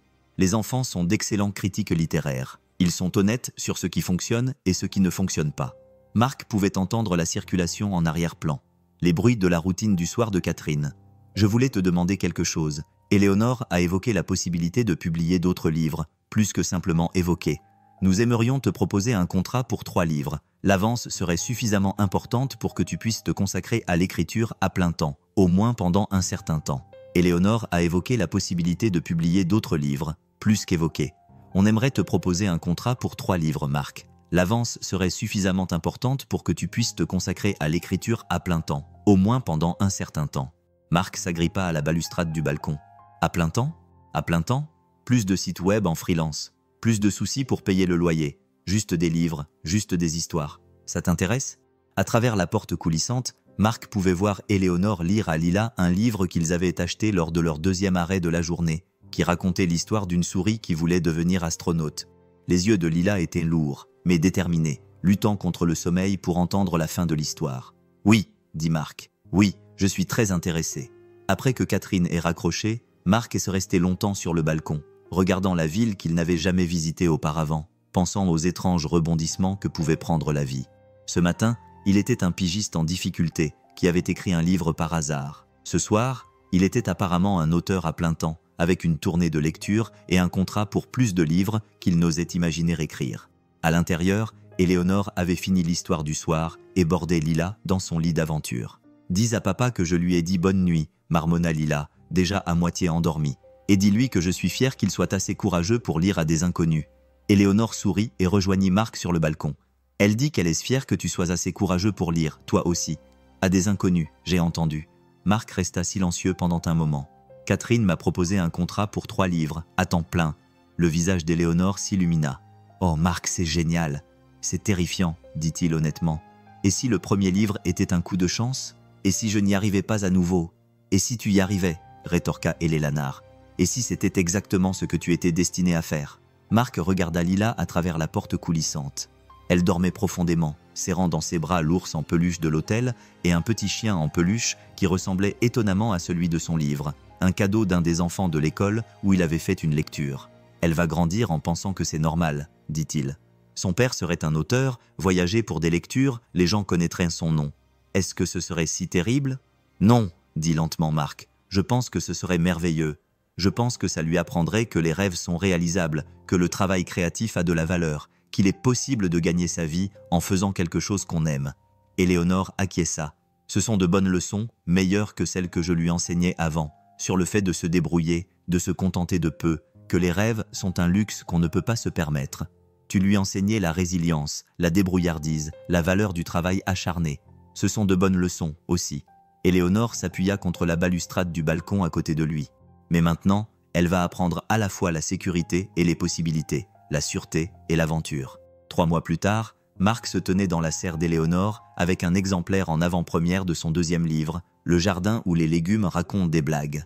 Les illustrations étaient encore plus belles que celles du premier livre, et la dédicace disait « Pour Éléonore, qui prend soin des cœurs comme elle prend soin des orchidées, et pour tous les enfants qui croient que tout a quelque chose d'important à dire. » Lila était à l'école, mais elle avait déjà vu le livre, elle l'avait déjà prononcé, encore mieux que celui avec le chien volant, avec l'autorité confiante de quelqu'un qui se considérait comme une experte du travail de son père. « Combien d'orchidées as-tu maintenant ?» demanda Marc en regardant autour de lui la serre qui avait visiblement grossi depuis leur première visite. « 47, répondit Éléonore sans hésiter. Chacune est différente. Chacune a ses propres besoins et sa propre personnalité. C'est aussi... comme des enfants. Exactement comme des enfants. » Éléonore ajusta la position d'une petite orchidée jaune qui commençait tout juste à fleurir. « À propos, j'ai des nouvelles concernant la fondation. » Marc leva les yeux de son livre. « De bonnes nouvelles. Les meilleures. On est officiellement enregistré.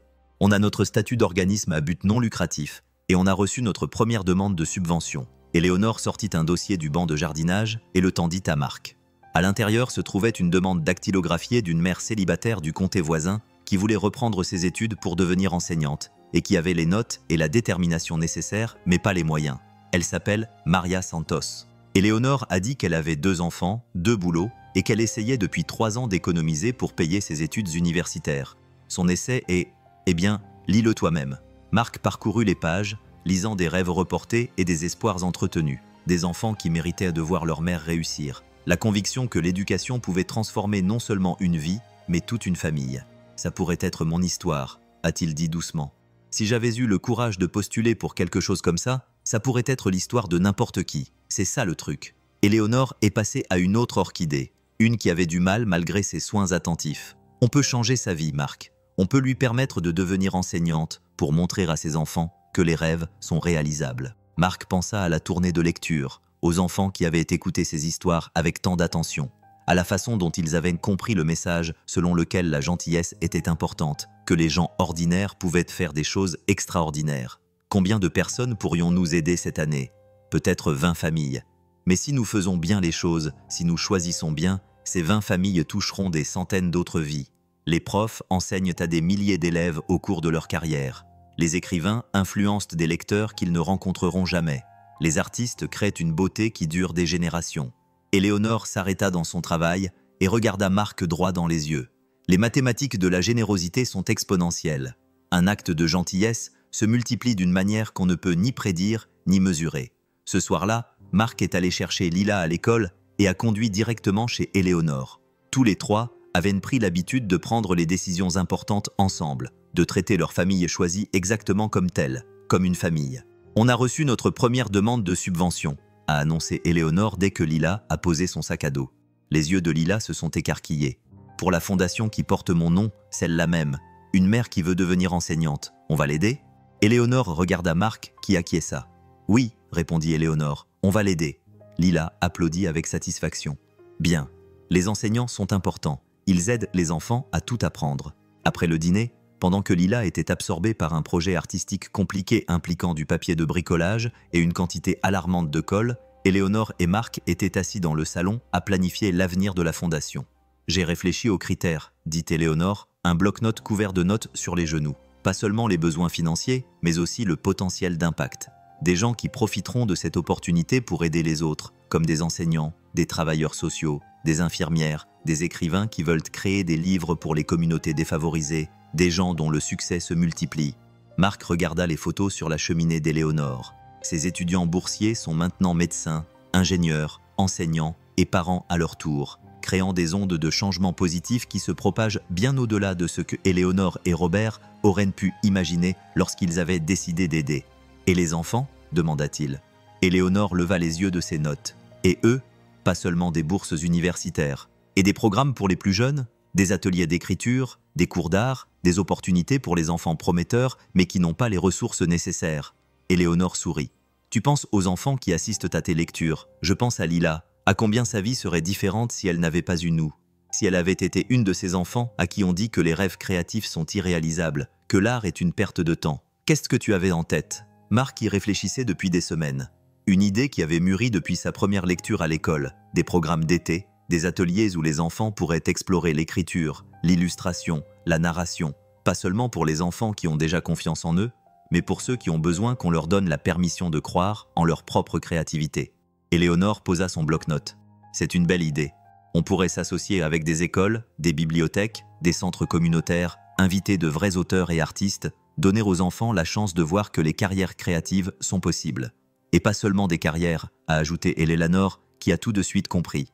La pensée créative, la résolution de problèmes, l'empathie, la communication, toutes les compétences qui viennent de l'engagement dans les histoires et l'art. » De la cuisine venait le bruit des efforts artistiques de Lila, des ciseaux, du papier qu'on coupe, le grattement des crayons, le doux fredonnement qu'elle fait quand elle est complètement absorbée par sa création.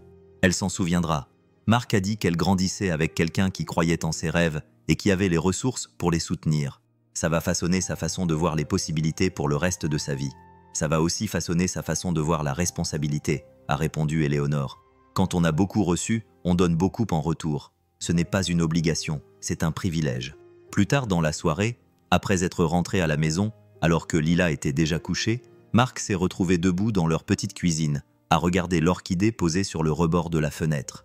Elle avait maintenant 3 fleurs, toutes parfaites, chacune prouvant qu'avec un peu d'attention, on pouvait créer de la beauté, même dans des endroits improbables. Son téléphone a vibré, signalant un SMS de Éléonore. « Merci pour aujourd'hui, pour les idées de fondation, pour m'avoir incluse dans les décisions, pour m'avoir permis de faire partie de cette famille que tu construis. Je n'ai jamais été aussi heureuse. » Marc répondit. « Merci de nous avoir rencontrés, de croire en nous, de nous montrer à quoi peut ressembler une famille. Cela ressemble à de l'amour, » répondit-elle immédiatement. « Cela ressemble exactement à de l'amour. » Marc sourit et posa son téléphone sur le comptoir. Dehors, le quartier s'installait dans le calme du soir. Les lumières des porches s'allumaient. Les familles finissaient de dîner. Les enfants étaient bordés dans leurs lits, dans des maisons devant lesquelles il était passé 1000 fois sans connaître les histoires qu'elles recelaient. Mais dans son petit appartement, tout avait changé. La cuisine, où il s'était autrefois assis seul, inquiet pour les factures, bourdonnait désormais d'activité. Le salon, où il avait lutté pour aider ses enfants à faire leurs devoirs, était désormais l'endroit où il écrivait des histoires que les enfants de toute la région lisaient. La chambre où il était resté éveillé à se demander s'il était à la hauteur pour Lila était désormais l'endroit où il dormait paisiblement, sachant qu'elle grandissait entourée de personnes qui l'aimaient, qui voyaient son potentiel, qui l'aideraient à devenir celle qu'elle était destinée à être. Il ouvrit son ordinateur portable et commença à taper une nouvelle histoire sur une fille qui semait la gentillesse comme des graines, sur le jardin qui poussait grâce à son cœur généreux, sur la façon dont l'amour pouvait se multiplier jusqu'à recouvrir le monde d'une beauté inattendue. Les mots venaient facilement, comme s'ils avaient attendu qu'il comprenne que c'était son travail, désormais, pas seulement d'écrire des livres, mais de semer l'espoir, de nourrir les possibilités, de montrer aux enfants que le monde était plein de gens qui se souciaient de leurs rêves. 1 an plus tard, Marc se tenait au bord du jardin d'Éléonore, regardant Lila apprendre à un groupe de 8 enfants comment arroser correctement les semis. C'était la première semaine du programme d'été inaugural de la Fondation Lila, et sa fille s'était désignée assistante instructrice avec le sérieux de quelqu'un qui comprend le poids de la responsabilité. « Pas trop », disait-elle à un garçon nommé Jem, qui s'attaquait à son plant de tomates avec un enthousiasme excessif. « Les plantes sont comme les gens, elles ont besoin de tout juste ce qu'il faut pour être heureuses. » Éléonore a croisé le regard de Marc à travers le jardin, le sourire radieux. À 73 ans, elle bougeait avec l'énergie de quelqu'un qui avait trouvé sa vraie vocation. La fondation avait dépassé toutes leurs prévisions les plus folles. Il soutenait désormais 12 familles, gérait 3 programmes différents et avait une liste d'attente qui brisait le cœur de Marc, mais dans le bon sens du terme. « C'est une enseignante née », dit Lanard en le rejoignant au bord du jardin. « Elle tient ça de toi. Elle tient ça du fait d'être vue, écoutée et valorisée. » Les enfants qui grandissent en sachant que leurs pensées comptent deviennent des adultes qui aident les autres à donner de l'importance à leurs pensées. Marc regardait Lila montrer la bonne façon de vérifier l'humidité du sol. Ses petites mains, douces mais sûres d'elle. Les autres enfants étaient suspendus à ses lèvres, attirés par son mélange de connaissances et de gentillesse. « Tu te souviens de ce que tu as dit à propos de la mathématique de la générosité qui est exponentielle ?» demanda Marc. Éléonore acquiesça. « Je crois que je commence à comprendre ce que tu voulais dire. » Le programme avait attiré des enfants de tout le comté, dont certains dont les parents en avaient entendu parler par le biais du système scolaire. D'autres avaient été spécialement envoyés par des profs qui avaient repéré leur potentiel. Il y avait la fille de Maria Santos, dont la mère en était maintenant à sa 2e année du programme éducatif, financé par Éléonore. Il y avait un garçon timide dont la grand-mère avait fait 2 heures de route tous les jours pendant 1 semaine parce qu'elle croyait en son talent pour raconter des histoires. Il y avait une fille qui dessinait sans arrêt, mais à qui personne n'avait jamais dit qu'elle était douée, et qui travaillait maintenant avec un illustrateur professionnel sur son premier livre d'images. 20 enfants cet été, dit Éléonore, lisant dans ses pensées. Mais regarde-les. Regarde vraiment combien d'autres vies seront touchées par ce qu'ils apprennent ici. Marc pouvait voir les cercles d'influence s'élargir. Des enfants qui grandiraient en croyant que la créativité était précieuse, qui encourageraient leurs propres enfants à rêver en grand, qui soutiendraient les programmes artistiques dans leur communauté, qui écriraient des histoires, ou peindraient des tableaux, ou simplement évolueraient dans le monde avec la confiance qui vient d'avoir été encouragée. « J'ai fini le nouveau livre », dit-il doucement. Le visage d'Éléonore s'illumina, celui sur la fondation, sur les familles choisies, sur la façon dont l'amour se multiplie lorsqu'il est partagé librement. Il avait eu plus de mal avec cette histoire qu'avec les autres. Il avait essayé de trouver la bonne façon de dire la vérité sur ce qui leur était arrivé sans que cela ressemble à un conte de fées. Mais les enfants, avait-il appris, pouvaient gérer des vérités complexes lorsqu'elles leur étaient présentées avec honnêteté et espoir. Comment ça s'appelle déjà ? La femme qui collectionnait les cœurs. Lanard resta silencieuse un moment, regardant les enfants travailler dans le jardin. Puis elle se pencha vers lui et lui serra la main. « Merci », dit-elle simplement. Ce soir-là, après que les enfants aient été ramassés par leurs parents pleins d'histoires sur les graines, la terre et la magie de la culture, Marc, Éléonore et Lila s'assirent dans la serre pour partager leur dîner parmi les orchidées. C'était devenu leur tradition lors du programme d'ESA, un repas tranquille entouré de beauté, une occasion de décompresser après le merveilleux chaos des enfants en train d'apprendre. « J'ai une annonce à faire », dit Lila en posant sa fourchette avec cérémonie. Marc et Éléonore échangèrent des regards amusés. À 7 ans, Lila avait développé un sens du dramatique. « Quelle est ton annonce, ma chérie ?» demanda Éléonore. « J'ai décidé ce que je veux faire quand je serai grande. »« Oh, qu'est-ce que c'est ?» Lila regarda autour d'elle la serre où se trouvaient les orchidées qui lui tenaient compagnie depuis plus d'1 an. Elle regarda les adultes qui avaient façonné sa compréhension de ce qui était possible. « Je veux être comme toi et papa, » dit-elle avec sérieux. « Je veux aider les gens à devenir ce qu'ils sont censés être. » Marc sentit sa gorge se serrer. « Qu'est-ce que ça veut dire exactement ? » « Ça veut dire que je veux enseigner aux enfants les plantes, les histoires et la gentillesse. Je veux mettre en place des programmes comme le nôtre, mais partout. Je veux que tous les enfants sachent que les adultes croient en eux et que leurs rêves sont importants. Les yeux d'Éléonore brillaient de larmes contenues. Ça semble être le travail le plus important au monde. C'est vrai, dit Lila avec une confiance absolue. Parce que si tous les enfants savent qu'ils comptent, alors quand ils grandiront, ils feront en sorte que tous les autres enfants sachent qu'ils comptent aussi. Plus tard dans la nuit, après que Lila se soit endormie et qu'Éléonore soit rentrée chez elle, Marc s'assit à la table de sa cuisine avec son ordinateur portable pour travailler sur son 4e livre. L'histoire coulait plus facilement que d'habitude, peut-être parce qu'il avait enfin compris ce qu'il écrivait vraiment. Il ne s'agissait pas seulement de chiens volants, de légumes qui parlent ou de jardins magiques. Il s'agissait du besoin fondamental de l'être humain d'être vu, d'être apprécié, d'avoir quelqu'un qui croit en son potentiel même quand on ne le voit pas soi-même. Il s'agissait de la façon dont la gentillesse pouvait transformer des vies, comment la générosité créait l'abondance plutôt que la pénurie, comment l'amour partagé librement se multipliait au-delà de toute logique. Son téléphone vibra, signalant un SMS de Catherine Morrison. Les précommandes pour le 4e livre sont déjà plus nombreuses que tout ce que nous avons fait auparavant. La tournée de promotion va être la plus importante à ce jour. Es-tu prêt à devenir célèbre ? Marc sourit et répondit « Je suis prête à partager des histoires qui comptent. » « Pareil, répondit Catherine tout de suite. Marc regarda autour de lui dans son appart, toujours petit, toujours modeste, mais maintenant rempli d'un but plutôt que de difficultés. La table de la cuisine où il s'était autrefois assis paralysé par les factures impayées était maintenant l'endroit où il créait des mondes qui aidaient les enfants à croire en leurs possibilités. Le salon où il s'était inquiété de pouvoir subvenir aux besoins de Lila était maintenant l'endroit où elle faisait les devoirs qu'elle adorait, sûre que son éducation était garantie et que ses rêves étaient soutenus. Mais plus que la sécurité financière, plus que la réussite professionnelle, c'était le sentiment de justesse qui imprégnait tout désormais. Le sentiment qu'il était exactement là où il devait être, faisant exactement ce qu'il était censé faire, entouré exactement des personnes qui appartenaient à sa vie. Sur le rebord de la fenêtre, l'orchidée qu'Éléonore leur avait offerte il y a plus d'1 an était plus belle que jamais. Elle avait maintenant 5 fleurs à différents stades d'éclosion, et Lila avait documenté leur progression avec le sérieux d'une scientifique. Elle avait donné à chaque fleur un nom. Espoir, joie, amour, rêve et émerveillement. Elle leur parlait chaque matin, comme une routine. « Elles sont comme nous », avait-elle expliqué récemment à Marc.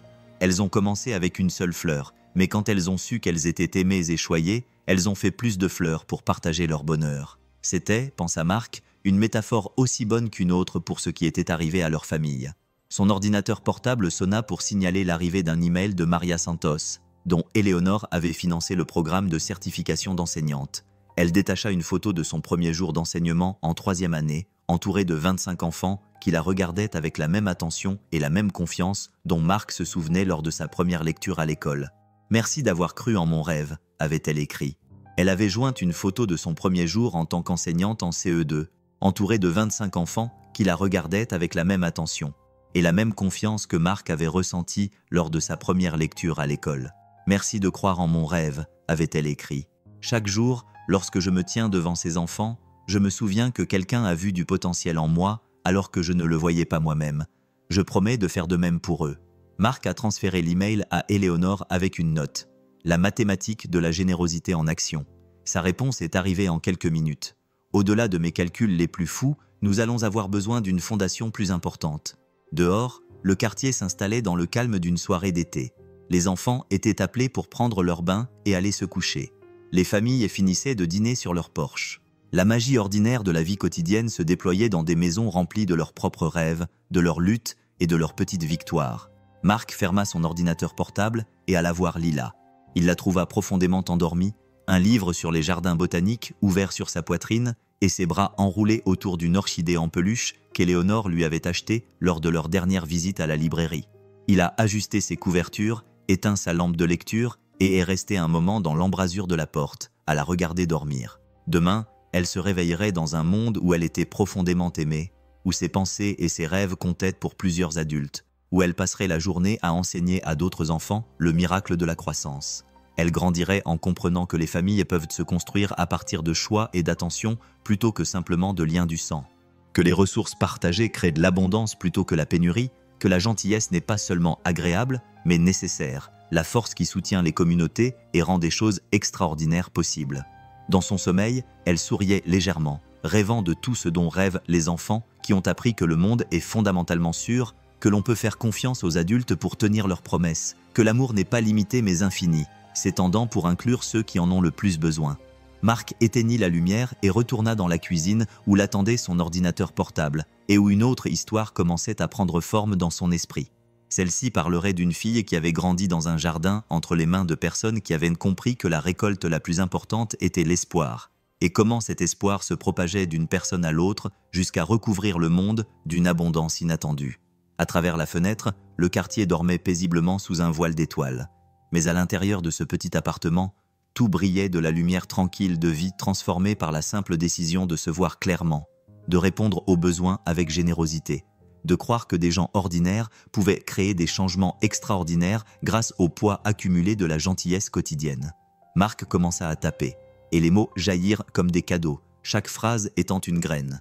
Chaque paragraphe était une promesse que l'amour partagé librement s'épanouirait au-delà de toute attente, créant de la beauté dans les endroits les plus improbables et prouvant encore et encore que les mathématiques du cœur défiaient tout calcul pratique, se multipliant à l'infini entre les mains de ceux qui avaient le courage de croire en son pouvoir. Selon toi, quel est le plus petit geste de gentillesse que tu aies jamais fait et comment a-t-il changé les choses? Écris tes commentaires et n'oublie pas de t'abonner pour découvrir d'autres histoires réconfortantes comme celle-ci. Reste au chaud et continue à répandre l'amour.